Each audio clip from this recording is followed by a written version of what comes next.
Hey, well, hello there to our poetry community. This is Pam Blair, aka Poetic Melody, coming to you with a little virtual open mic. We thought we'd join in with everyone else that's in the entertainment world and do some things that we have continued to love to do during this time of isolation. And so I got some of our poetry den community to agree to do this with me, and we just love to showcase them right now. Hopefully this won't be the last one, as April is National Poetry Month. And so hopefully we'll have another group that we'll be able to share and hopefully inspire some of you to write or to just enjoy. But right now, a huge thank you to those that are doing this first session with us, which are Rod, Shevlin, Tom, Sue, OG, and Adam.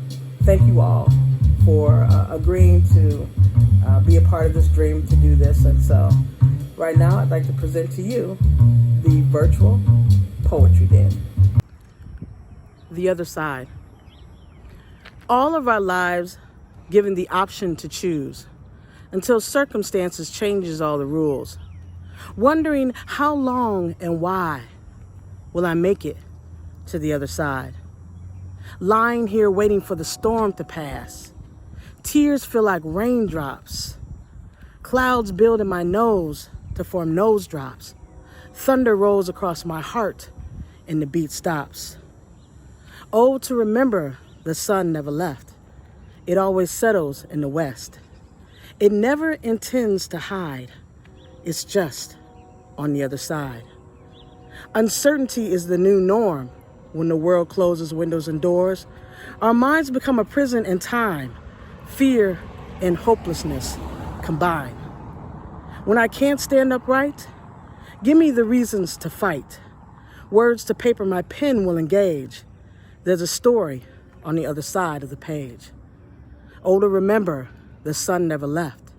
It always settles in the west. It never intends to hide. It's just on the other side. I want to make it to the other side of pain. Testify to things overcame. Be a witness to things now contained. A feeling of peace to regain. We are but travelers passing through. May our shoes stay intact and carry no residue. Dark skies still have stars that shine their best. And the other side does not always mean death. For the sun never left. It always settles in the west. It never intends to hide. It's just on the other side. Peace. All right, it's your boy Rhetoric. And this piece is entitled, It's Not a Game. I don't know what to tell my sons, y'all.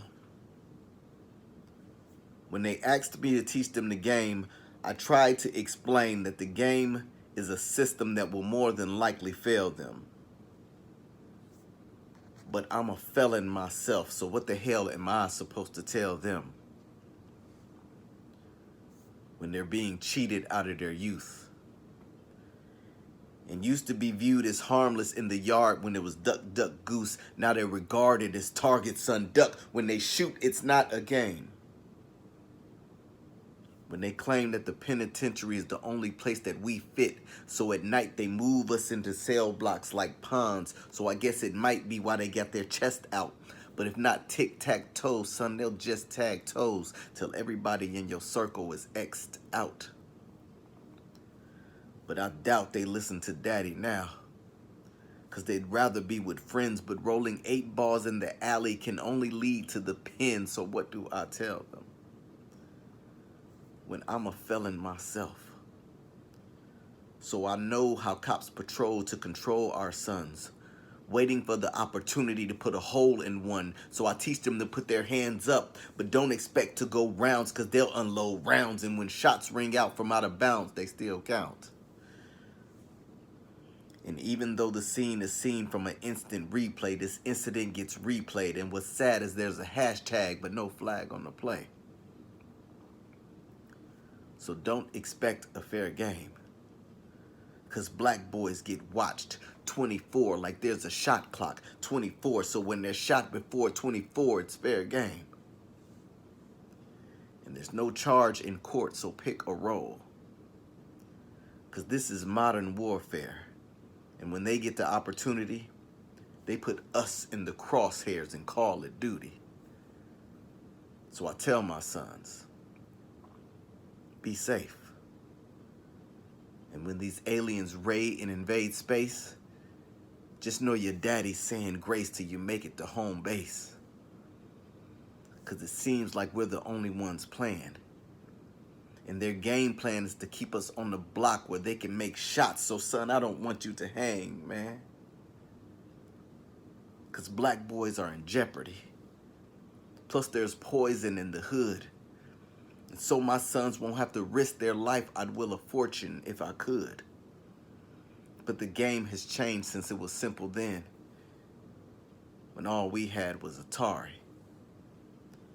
But I brought my sons into a life with 2 strikes.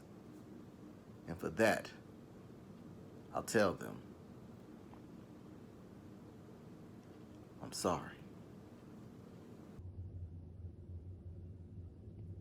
Through heaven's eyes, I could look back at what I am and pick it apart.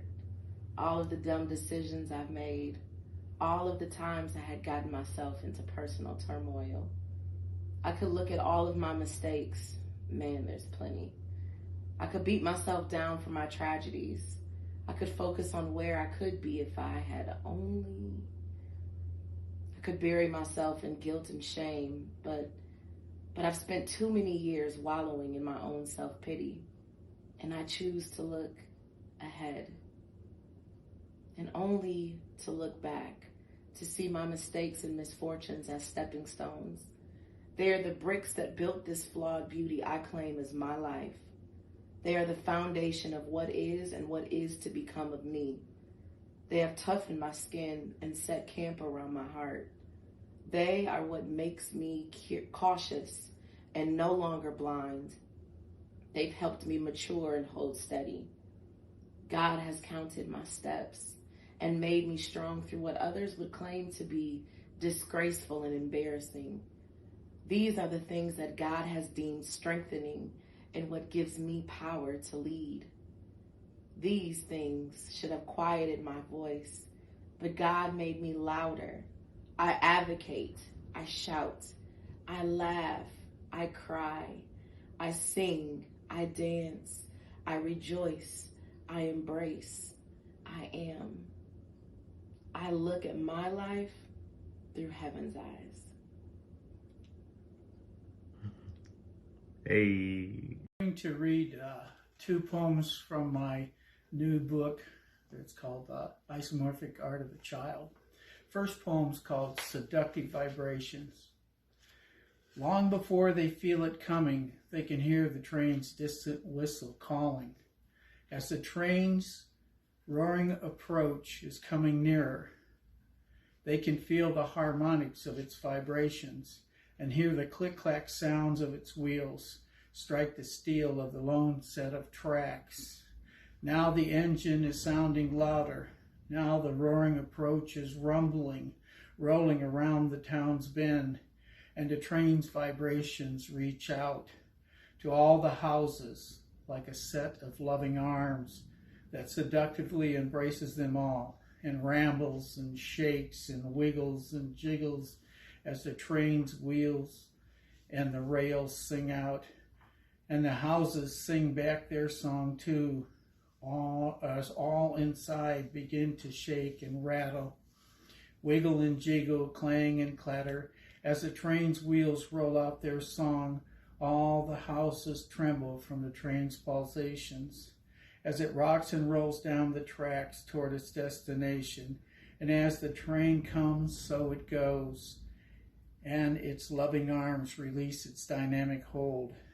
As the last of the wheels strike where the road meets the steel tracks, and the last vibration slows, as the last clamoring sounds of the click-clack fade away into the distance, all is calm again. The second poem is called Now, what did I come down here for? Signs of it are starting to show. A forgotten word here and there, a set of keys set down somewhere, a gift, but from whom? A thoughtful thought forgotten soon. To me, I know this is not right. My mind just is not as sharp. It is the short-term things I notice most, and even with the making of notes, I'm not that much better off, because I will forget where I left them. Even with a good daily routine, there are lapses in my short-term memory. So I no longer trust my mind. No promises made any time. I worry others will think it is intentional, my forgetting. It stinks. But then I suppose I will not remember, for I will forget what I had forgotten and not know what we were talking about. A state of confusion it will appear, for my memories will have disappeared. The saddest part of memory loss is the self-doubt, for I do not mind looking silly, but I do mind looking lost. Hi, my name is Sue Bernhard, and I have been asked by my friend Pam Blair to record some of my poetry, and the poem I have chosen is one that I think is pertinent today in the age of Corona 2020, but it was a poem I wrote in honor of her many years ago, and it's called "What Have I Done for Me Lately?" Ode to Pam. I have come to understand that to keep my sanity, I must indulge in a bit of vanity and do some things for me. The chaos that surrounds in leaps and bounds keeps me in a constant state of concern. I must balance a million things, including a son in his teens who's driving. Parents are getting older, and it falls on my shoulders as I am an only child. I am exhausted by the fight, and I need to take flight and tend to my soul. Do something just for me that sets me free from the burdens of life, to let loose sometimes, release the ties that bind, and escape.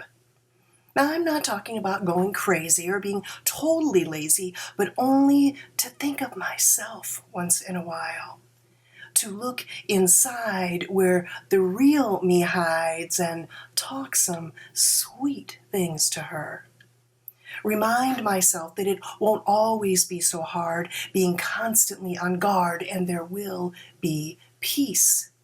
So I let Calgon take me away, or treat myself as queen for a day by doing what I want. Make some time, set apart from the grind of all the responsibilities. No kids to pick up, no worrying about all the stuff that needs to be done. I am going to think of me, put some water to my tree, and soak up the nourishment. I know that if I don't tend to my spirit for more than a minute, I will have nothing for anyone else. So I will turn off my Verizon and gaze into the horizon, listening only to my heart. The heart that cares so deeply for others is feeling a bit smothered. So I will lay my burdens down, smile instead of frown, and concentrate on who I am. Rest in the wonder that is me. Take time to see I am a marvelous woman. Through my hands, lives are touched, and I accomplish much with whatever I have. Life to me has not always been fair, and yet I dare to keep hope alive, hoping for more. Because the reality is, my score is ahead. The battle of cancer I have won, teaching my son to believe in miracles. Through God's mathematics, I am able to stretch my paycheck and keep a roof over our heads. Even though days are filled with meetings that never end, there is poetry penned and songs always on my lips.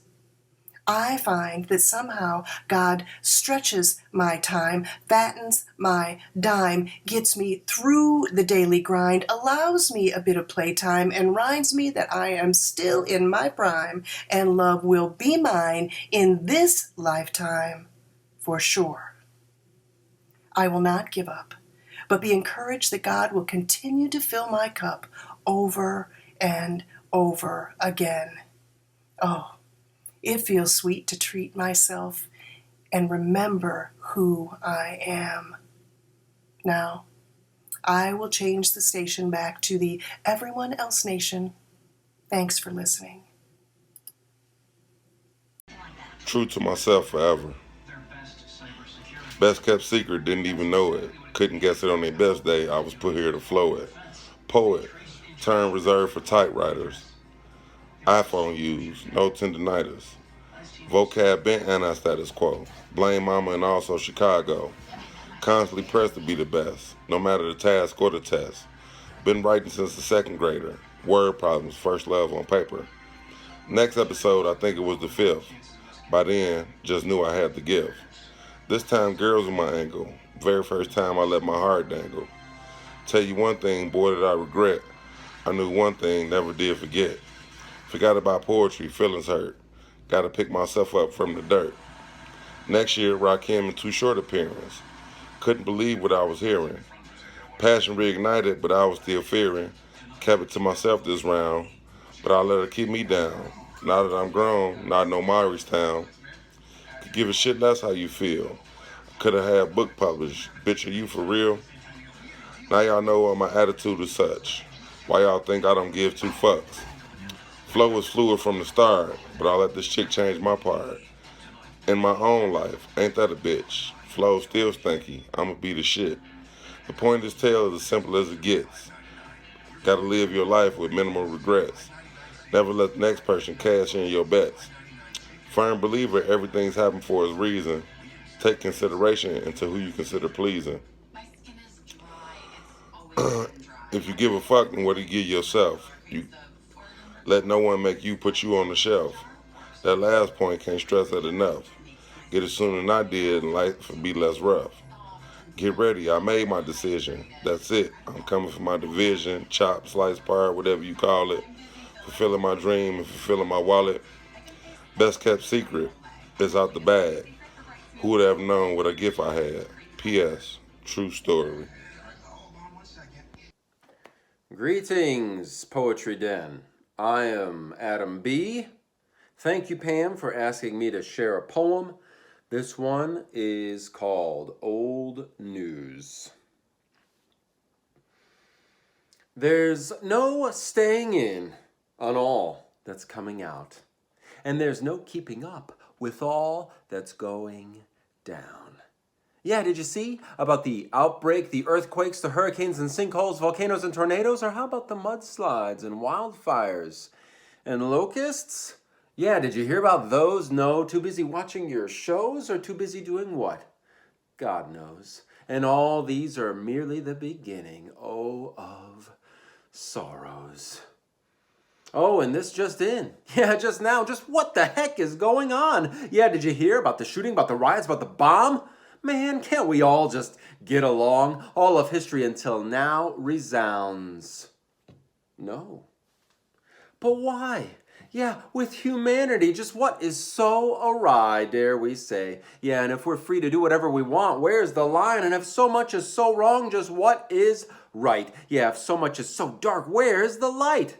And if we're going to change this world, where do we start? Well, if I'm not being the change I want to see, my problem with this world, firstly, is me. Seriously. And the sooner we all realize this, the better off we'll all be. And for now, I'm allowed to breathe. And as my heart continues to beat, my thoughts are forever and always my fault. And it's in the thoughts where every action starts, all lying, stealing, killing, and exploiting, every crime against humanity. And sure, I'm far from perfect, but who or what isn't? Yeah, who is perfect? It's obvious that this world needs a savior, but just who in the world is it? Yeah, as if he didn't come to earth yet, as if things aren't exactly as he said, and as if he didn't promise to return when we least expect. Oh, but there's really no keeping up with all that's going down, and there's really no staying in on all that's coming out. Yeah, did you see the game, the fight, that blockbuster smash hit spin-off or remake, or the new I Thing or Tham Thung? Man, where and when does it all stop? It doesn't, and it won't. And to a degree, all these might kind of improve our lives, but do they improve any one of us? Yeah, does entertainment or technology make anyone more considerate or gracious, or does it probably make us less? Yeah, what does almost everything mainstream really promote, if not selfishness? And what does everything coming down the pike seem to promise? Your best life now, perhaps? And what if all this stuff of the world doesn't really deliver? Is it not reasonable to think we were meant for something better? Yeah, something not of the world altogether. Again, the Savior. Really something to savor. But when you trust him with your life, it's kind of like signing a waiver. But as things in the world go from bad to worse, and the things of the world offer no real solace, the time to seek the Savior is now, while he might still be found. For in this life we will suffer, and into the kingdom of heaven through many tribulations whosoever must go, oh, in order to enter. Thank you very much. God bless you guys. Keep writing. Take care, all right? Thanks for listening.